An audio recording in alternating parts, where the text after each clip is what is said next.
સોનગઢ અનંત residency પર પ્રદૂષણનો કહેર, કોલસાના પહાડ ઊભા કરી લોકોના સ્વાસ્થ્ય સાથે ખુલ્લેઆમ ચેડા, જવાબદાર તંત્ર ઘોર નિદ્રામાં.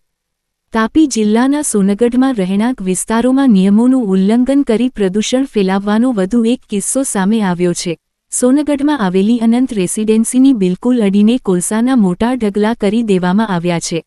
આટલું જ નહીં, સૂત્રો દ્વારા એવું પણ જાણવા મળ્યું છે કે અહીં ટૂંક સમયમાં જ મિની ક્રશર પ્લાન્ટ શરૂ કરવાની તજવીજ હાથ ધરાઈ રહી છે.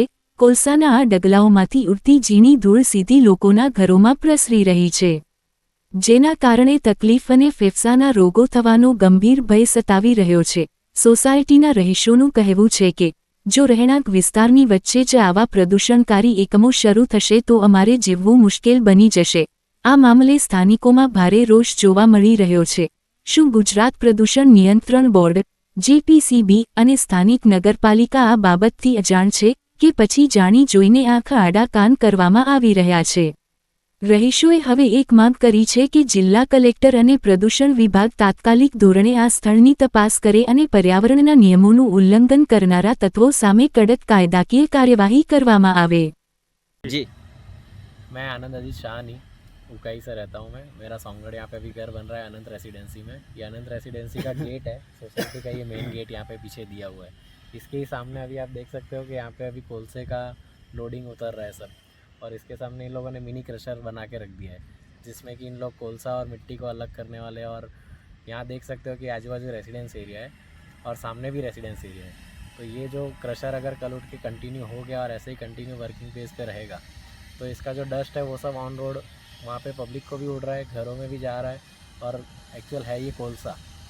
जो बंदा थर्मल में नौकरी करता है उसको भी आइडिया है कि कोलसा कितना हानिकारक है और वो सांस लेने में कितना उसको तकलीफ़ देता है. तो हमारी सिर्फ ये विनती है कि भाई ये चीज़ को आप रोको. और ये कोई यहाँ पे वैलिड नहीं है क्योंकि ये रेसिडेंस एरिया है, कॉमर्शियल एरिया नहीं है, ना इंडस्ट्री एरिया ही है. और एक चीज़, ये जगह अभी भी NA नहीं हुई है, प्लस ये रेसिडेंस में भी गिनाती है ये जगह, इसलिए आप इसको यहाँ पे इम्प्लीमेंट नहीं कर सकते हो. हमारा सिर्फ इतना कहना है. અનંત રેસિડેન્સીની બાજુમાં જે કોલસો કે માટી લોકો છૂટું પાડવાનો જે ઉદ્યોગ ખોલેલો છે, આ કંઈ ઇન્ડસ્ટ્રીયલ એરિયા નથી, આ તો રેસિડેન્ટલ લોકોને રહેવાસી માટેની સોસાયટી છે. તો આ ગેરકાયદેસર છે એ અમને લાગે છે. તો પવન આવે તેની અંદર આવે, વરસાદ આવે, બસ ઝીણા ઝીણા કણો ઘરોની અંદર જાય, થર્મલની અંદર ઉકાઈની અંદર આવતી હોય કોલસી, તો આ બિલકુલ નજીક સોસાયટીની અંદર ના આવી શકે. એટલા માટે અમારો સખત વિરોધ છે કે આ ઉદ્યોગ અહીંયા આ જગ્યા પર નહીં જોઈએ એટલે નહીં જોઈએ.